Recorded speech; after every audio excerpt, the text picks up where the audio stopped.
Senado. But we just have to face it. That is our painful but necessary task right now. And primarily responsible ang leadership manguna dyan. At kami sa minority, magtutulak kami ng napakalakas para dyan. Hindi kami magkukulang dyan because that is the urgent task of the Senate right now. To regain that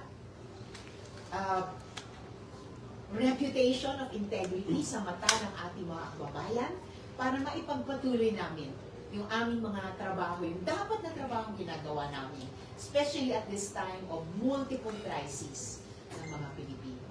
Senator, given all these lows and blows at the Senate, our senators and the Filipino people is facing in general, will this constitute or contribute to a more or to an eager desire, if any, if you have any plans to become the next president po?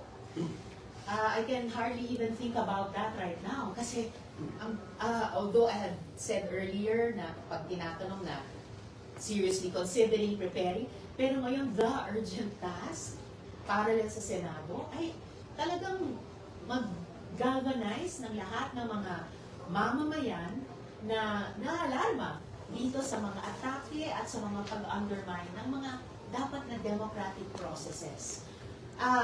What do you call yung perceived na posibleng pagde-delay ng isang impeachment trial? That would be an undermining of democracy. Ano din ang itatawag natin sa isang magbabatas na humaharap sa isang warrant na pag ordinaryong mamamayan ay humaharap, mabilis pa sa alas 4. Kailangan sa servan na ayaw humarap. That is also an undermining of democracy. So, I think, para makarating tayo dun sa manumbalik ang reputasyon ng Senado sa mata ng mamamayan, at para makapanumbalik tayo sa isang sitwasyon na we're on firm ground, even in considering and preparing for electoral matters, kailangan talaga ilagay namin sa ayos yung sarili namin bahay. At what percent is our opposition or your team, if you can just give us a number, percentage, are you meeting minds in order to determine who will be the next flag bearer of the opposition? Bago yung mga ganap nitong linggo, I would say we were in a period of parang tawag mo doon, primaries. So, therefore, I can speak only for myself. Ganon, before the fateful events of this week, I was in that mood of preparing and seriously considering. But now, really, the urgent task, even before that, is itong mag-consolidate ng mga democratic forces. Sir, you mentioned about the investigating body to prove this thing last night. Sa tingin mo, ano yung composition ng mga investigating body? Naghahanda po kami para mag-propose una na tungkol sa pagkakaroon ng ganyang investigasyon at yung mga features ng investigasyon at yung body na magsasagawa niya.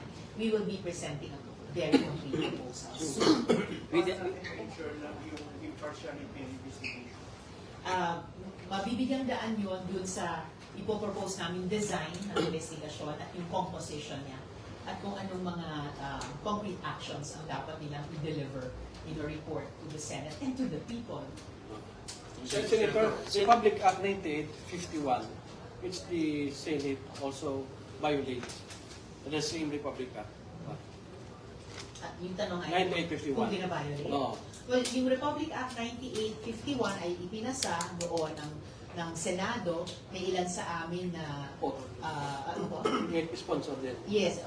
And may importanteng provision doon na applicable sa current situation na ang Philippine authorities may turn over a citizen to an international body even if a Philippine court has begun proceeding. So may doon. So it's not mandatory. By that language, hindi siya mandatory, pero may. And isang importanteng batas yun dahil domestic law consistent sa mga international humanitarian law. There's Yung no sin- cooperation.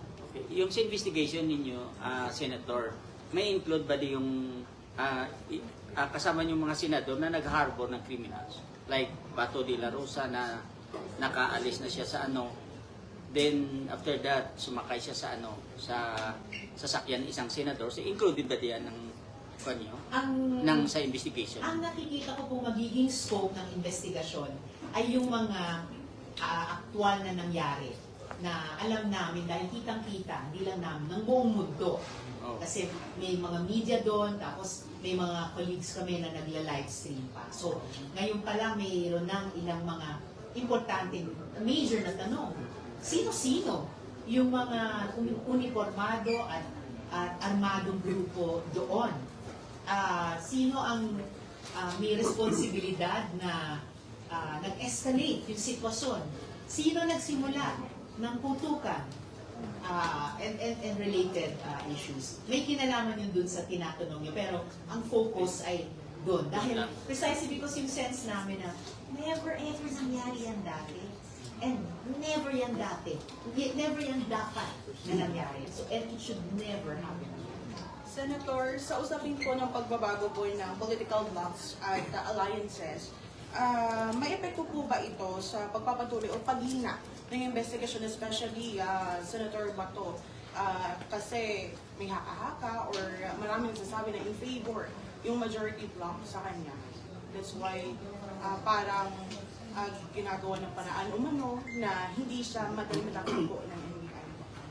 Member si Senator De La Rosa ng majority, but still, ina-argue namin ng mga miyembro ng minority, and I hope, and I would like to believe na may mga colleagues kami, kahit sa majority, na across that minority-majority line, obligasyon namin bilang Senado na i-uphold yung rule of law, uphold yung respeto sa mga legal processes, and of course, uphold yung dignidad ng Senado. If wala na po si Senator Bato, in case po talaga na i-arrest po siya, will the majority now no longer be the majority? I'm not sure yet. We will have time to consider yung ganyang mga usapin, pero ang urgent ngayon at talagang tinututukan, pinag-uusapan namin lahat ay ano ba yung nangyari yan? And paano i-correct? Kasi it requires severe correction. And paano natin ibabalik ang Senado sa track niya na doing our work, doing our job. Senator, may dapat ba managot sa nangyaring katinapan kagabi? Definitely. Yun yung isang itataas dun sa investigasyon. Sino-sino ang dapat managot sa mga nangyari. Sen, former SP Soto expressed dismay yesterday na binato raw yung sasakyan niya. Palabas. Ano po yung Terrible!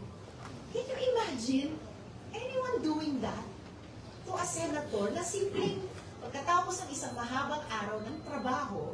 Because Senator Tito, whether he's the Senate President or not, pinatapos niya ang mga sesyon. In fact, it's related lamang. Nung pandemic, Zoom kaming lahat. Every day pumapasok siya physically para call to order at para i-adjourn yung session. Very dutiful na legislator yan. Can you imagine?